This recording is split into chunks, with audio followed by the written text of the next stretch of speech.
Okay, this is a little lesson on how to watermark in Lightroom Classic.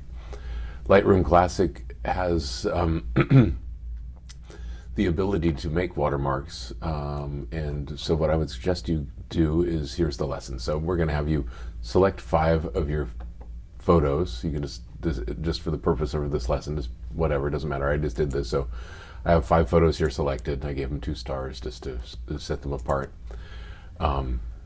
I should also mention that this presupposes that you know a fair amount about Lightroom Classic already. Okay, but so you presumably already know how to select images and all that. So here we go. We've selected some images. There are 5 of them.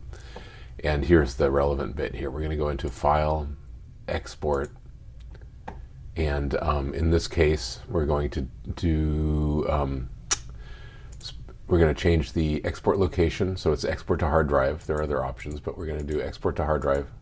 And we're going to do same folder as original.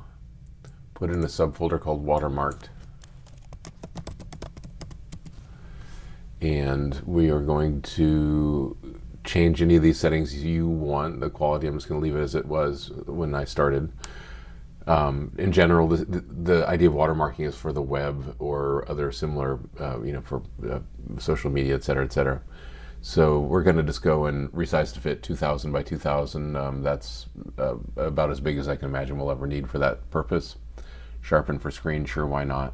And then here's where we go. Here's the watermarking bit.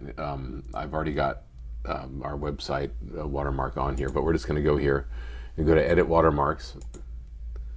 And we're going to go and change the watermark to something for this lesson.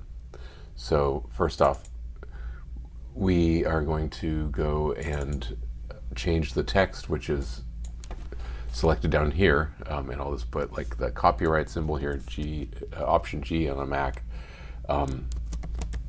Here's a made-up name that I thought of for another project I'm working on for Photoscholars, which is an AI-generated April Fool's joke with a fake photographer named Zara Schwartzschild.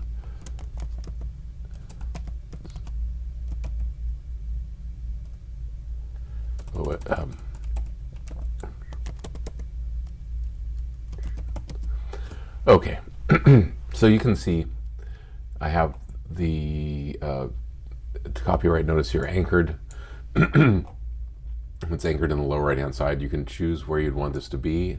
Be right in the middle. That would not, if you really wanted people to not be able to copy your work, that would be one way to do it. It makes the work look awful though, so that's just sort of a last ditch effort. Okay, so inset, you can see, we'll just move this around a little bit.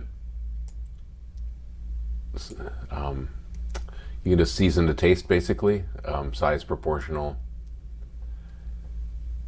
Probably don't want these too big. So you can have a shadow too, so if the background was white and we have white text, the shadow will help it be still visible.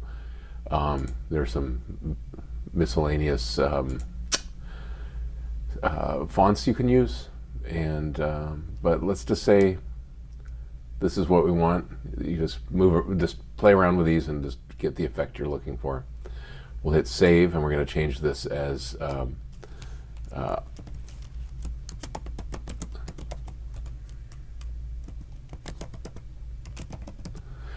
put the name in there for the new preset, and then we're going to go and export.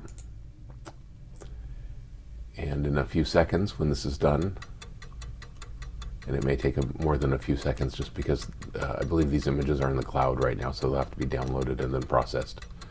So it's a little slower than it might otherwise be, but they're not huge. These are lossy DNGs.